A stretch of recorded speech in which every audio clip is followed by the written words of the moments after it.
and a warm welcome to Digital Dialogue powered by CXO Digital Pulse. Startup ecosystem is fast growing, fueled by innovation, tech-savvy youth, and a supportive government initiatives. With entrepreneurial spirit at an all-time high, founders do face challenges ranging from securing funding to building scalable business models to partnerships. Today, our aim is to uncover insights, strategies, and lessons learned that can guide aspirants on their startup journeys. And today, we are joined by Mr. Sunil Sapra, who's a dynamic entrepreneur and a business consultant with extensive experience in strategic growth and a keen interest in cybersecurity. He is also an enthusiastic poet who highlights fakirism as the term he has coined, the uncommon common sense to simplify life. Drawing from his deep understanding on the market and proven leadership in scaling over 30 ventures, Sunil will shed light on navigating risk, fostering resilience, and driving sustainable success in today's competitive startup landscape. A warm welcome, Sunil. Hi, Pratik. Thank you so much for such a glowing introduction. Thank you. Hello, everyone. I'm happy to be part of Pratik's this initiative and happy to share my experiences if they can be of some use to you all.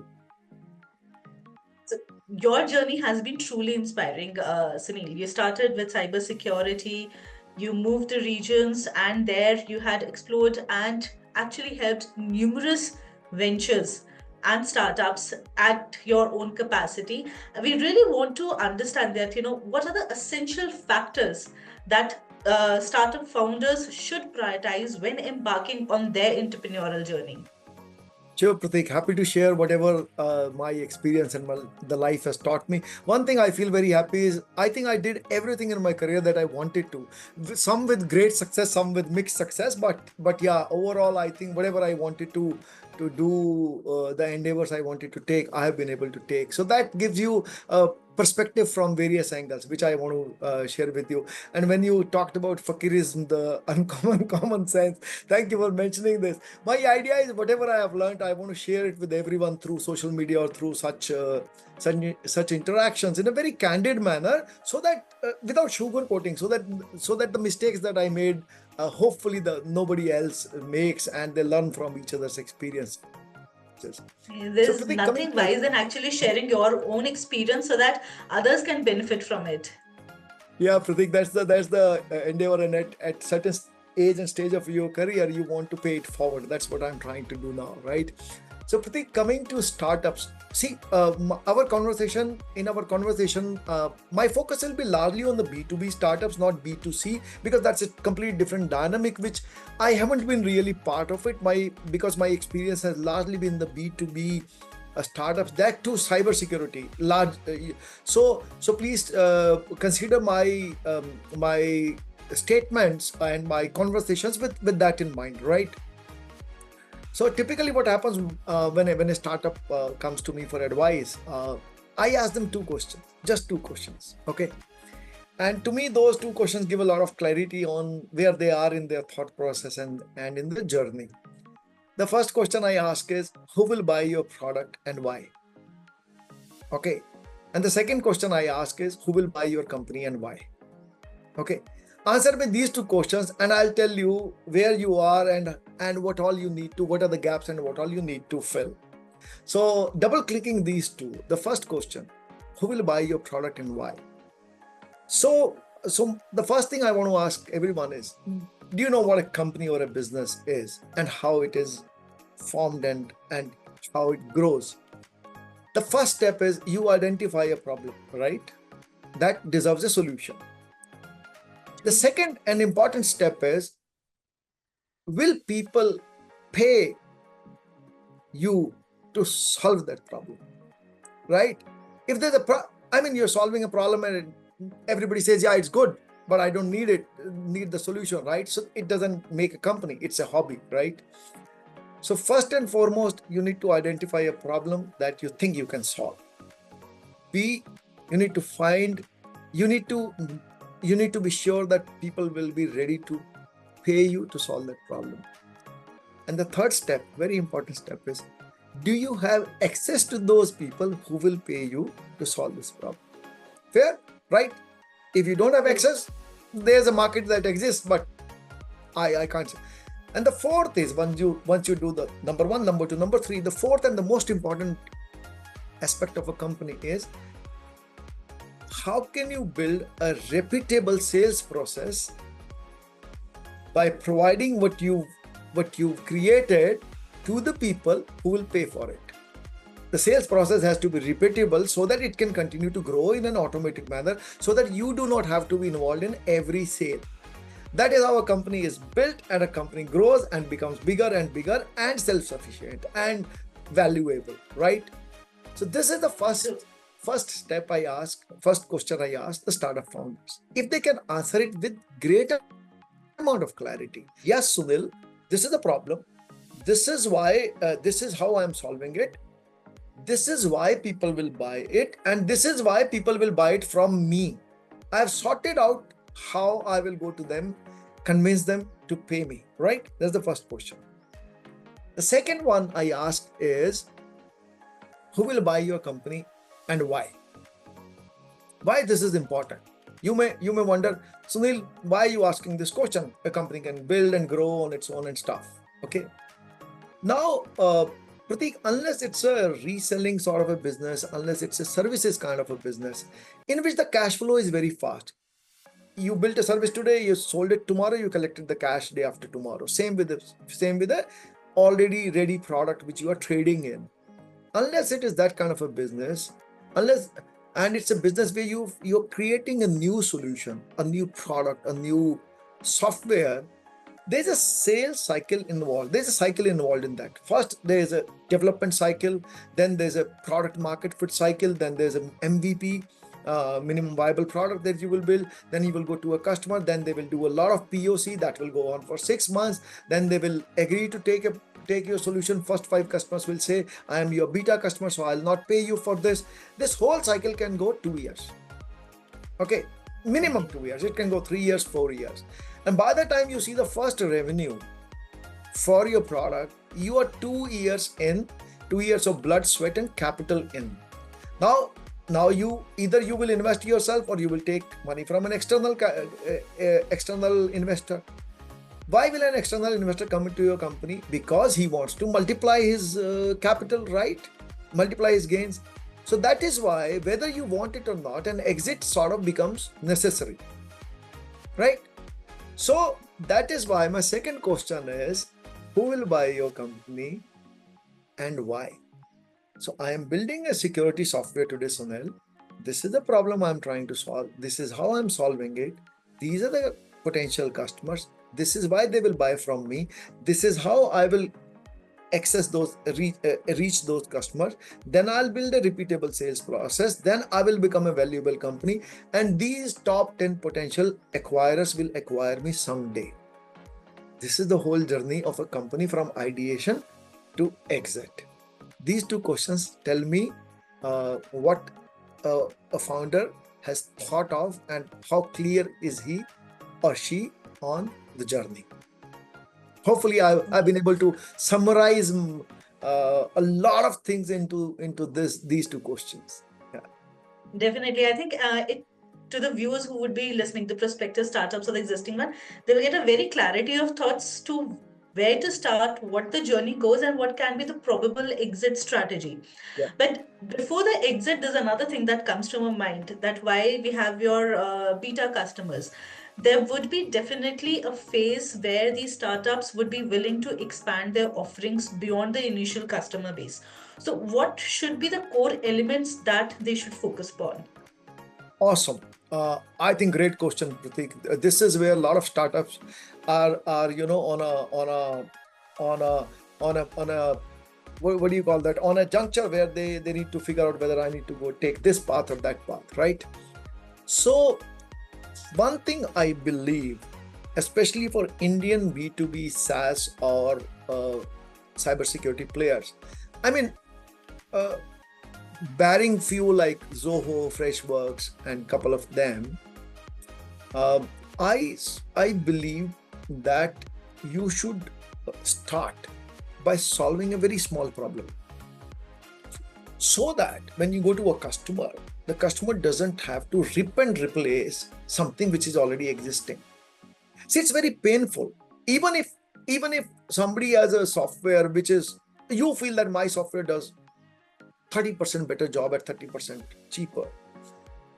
The pain of removing something which is already existing and putting something new and trying it out, you will find 9 out of 10 customers not going in for that kind of a change. So my advice to the startups in India, especially cybersecurity startups, is find a small problem, create a small tool which can coexist with multiple other solutions which are already running in a customer's environment. This gives you quick access. You don't have to step onto somebody's shoes. You don't have to really create a sort of a confusion in customers' mind that, yo, how will I approach? Why should I trust a small startup with such a big solution, right? Start with a small tool, find coexistence, let it not be a very expensive tool so that you can get a faster entry. Once you get a faster entry into the customer, once the customer sees your value, now you are at a stage where okay, 20, 30 or 50 customers have seen the value. I have proven my value. Now I have two options to go. Number one, should I continue to sell this tool to a broader market? Should I go with the same tool to 500 people, 1,000 people, 5,000 people, go global with the same solution? Maybe it's a $5,000 tool, but if I sell it to 1,000 customers, it's a 5 million sort of a revenue for me. Second is, you say, oh, these 50 customers have trusted me. They love my tool. They will swear by my product and my quality, and they will support me. The second option is, okay, what is the other adjoining sort of a adjacent sort of a problem that is existing? Can I solve that? And to the same customer who I sold $5,000 worth of solution, can I upsell it by another $3,000 or $4,000 worth of solution? So I can go narrow but vertical, or I can go broad but horizontal. This will entirely depend upon that stage where you are, what problem your tool is solving, and what is the opportunity you have in the same set of customers, or how fast you think you can build sell to larger set of customers. This is where I would suggest the startups to take this sort of an approach. Yeah. Okay, this is definitely helpful. And another thing that comes to my mind is, while making all these strategies of expanding the customer base, not all startups would be able to stay in their bootstrap mode. They would definitely look for some collaborations, partnership, Yeah. investors. So, is there any criteria that you suggest that the startups should have to identify those credible allies for their whatever time of success, be it the long term or short term success that they are aiming for? Definitely, Pratik. Pratik, when a startup is at a stage where you have proven your value to 5 or 10 or 20 customers, you're at a stage when you need to multiply your go-to-market approach. Go-to-market approach, unless it's a freemium approach where people download and then pay you for the premium sort of a version. Unless there's that kind of approach, which is a bottom-up approach. If you're going for a top-down approach where you're selling to the enterprise customers, where you go and sell to the CISO or the CIO and people like that, you again have two paths available. One is you do it yourself, or you do it with the people who are already serving those customers, right? Do it yourself definitely is a it has more glue to the customer, because you are directly in touch. You exactly understand what problem they are facing, and nobody can articulate your value better than you yourself, right? So this is one approach. The positives of this approach is it is more effective. The customer is more in touch with you, directly talking to you, so your chances of converting a sale is higher. The negative is it has a bandwidth limitation. How many customers can you meet on your own as two founders or three founders? Then you will need to hire. Hiring has its own challenges. Capital, you need to If you need experienced salespeople, you got to give them money, you got to give them equity, you got to give them other things. And then you do not know whether how well this will go. Initially a lot of startups face this challenge where even the established executives came and they could not really convert it into a success, and then there was a lot of heartburn and people left, and that happens, and then you lose that time, you lose an year or two in this. So and even then, with your own capital, probably you will hire one or two people. Or if you want to hire a bigger sales team, you will have to raise capital. Raise capital means you are diluting, right? So that has its own journey. The second route is you know that that this particular region um, is being serviced by these 5 or 10 large systems integration, or the service provider companies, and you know that by going through them, you are immediately getting a credibility in front of the customer. Otherwise, why should a customer trust a startup, right? Customers meet or receive 1,000 mails every month, right? So why should they trust you? So you go through someone who already has a credibility and who already is serving that customer, right? Now, the benefit is when you sign up with one such partner, you are getting access to multiple customers, right? So your target market opens up like 10x times, right? This is a benefit. The second benefit is you really do not have to, it's a one-to-many, right? It multiplies the effect. The second benefit is you really do not have to invest in the direct sales team, have to manage them and staff. Two founders can manage between them 4 or 5 such alliances, which can take them to 30, 40, 50 such customers, right? So this is a very good. The negative side is the resellers or the GTM partners themselves are now pretty busy, right? They have so many solutions, and why should they give you the kind of access into their offerings? And second is again your value proposition, somebody else delivering to the customer, how effective will that be, right?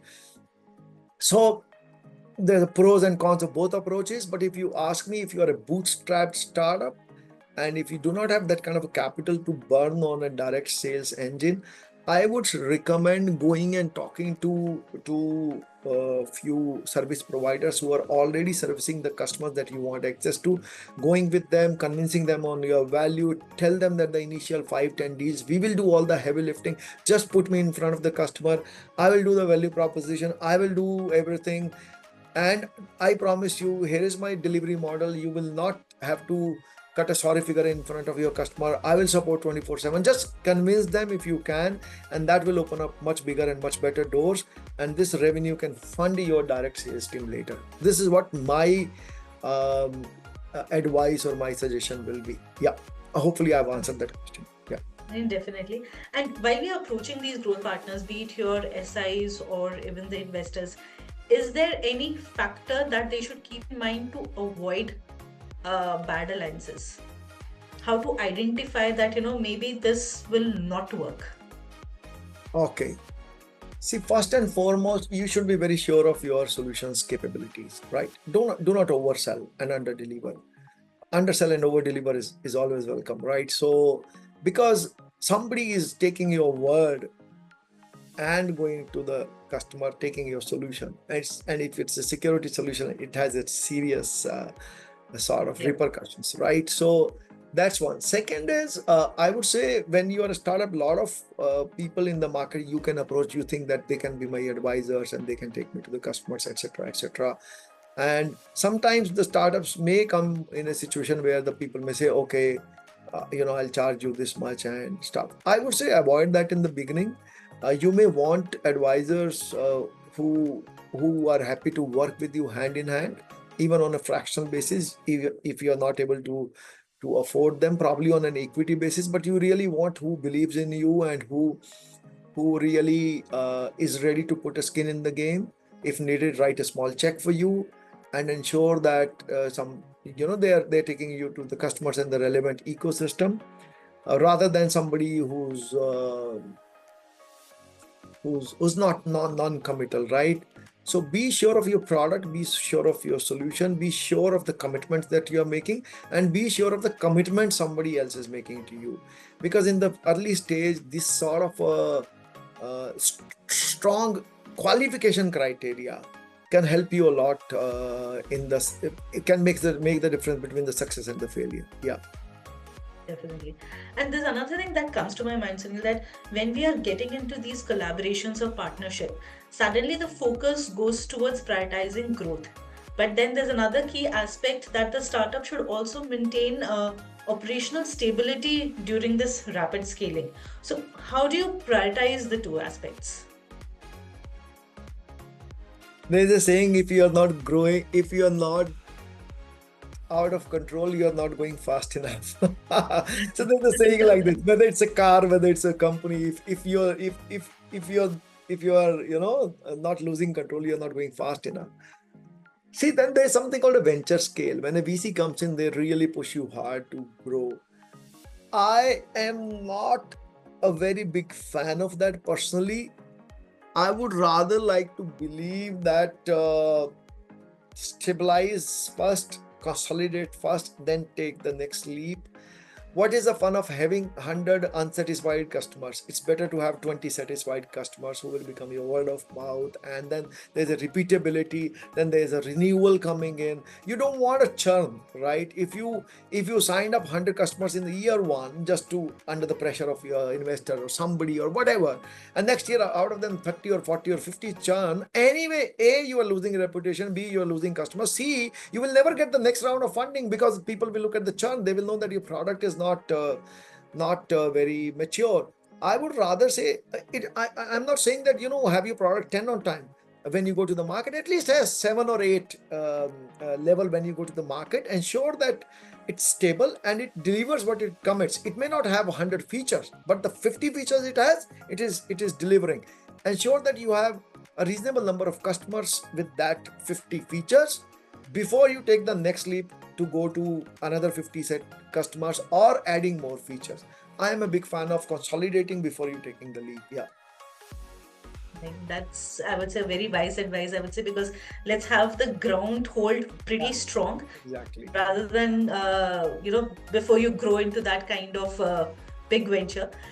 While we discussed all this, we are almost here towards the end of our discussion. And before we close this, I would really look forward to a wise advice for the startups in your style of fakirism.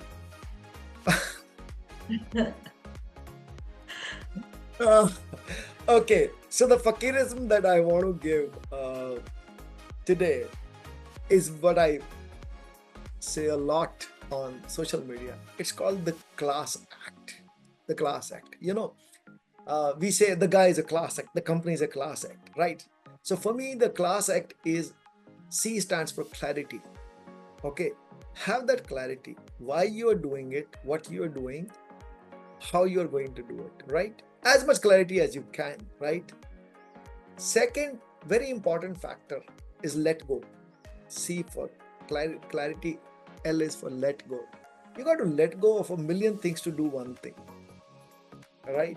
Today, right now, we are talking.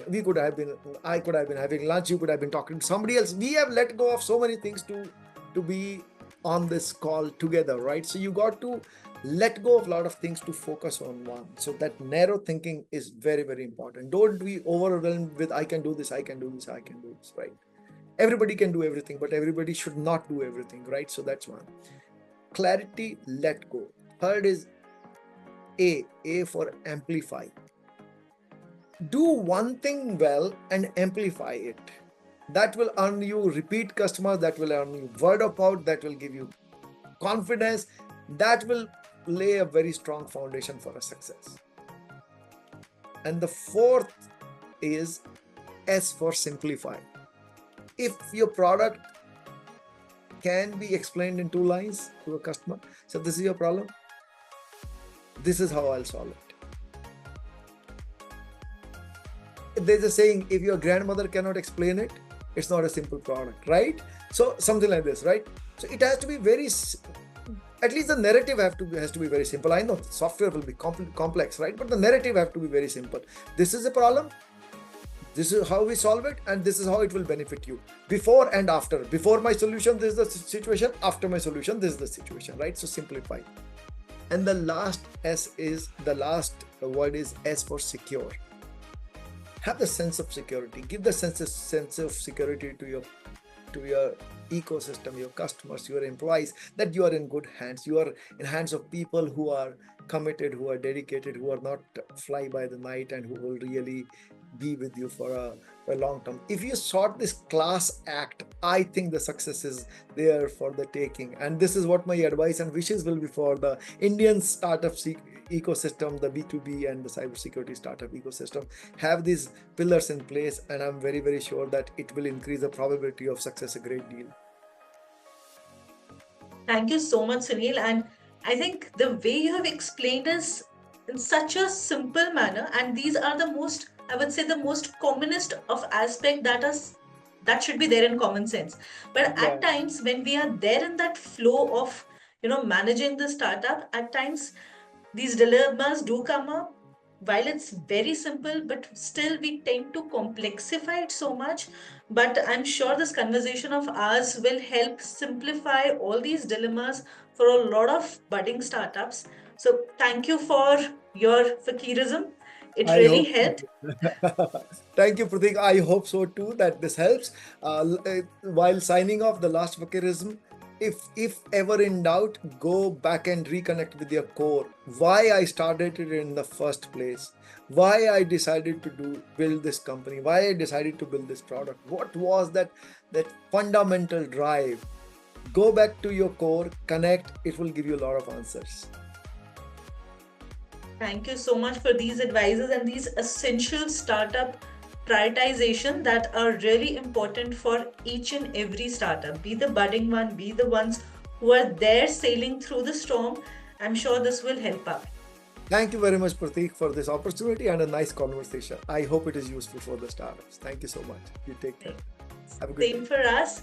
And a big thanks to our audience. Stay tuned for more such engaging conversations. Till then, take care.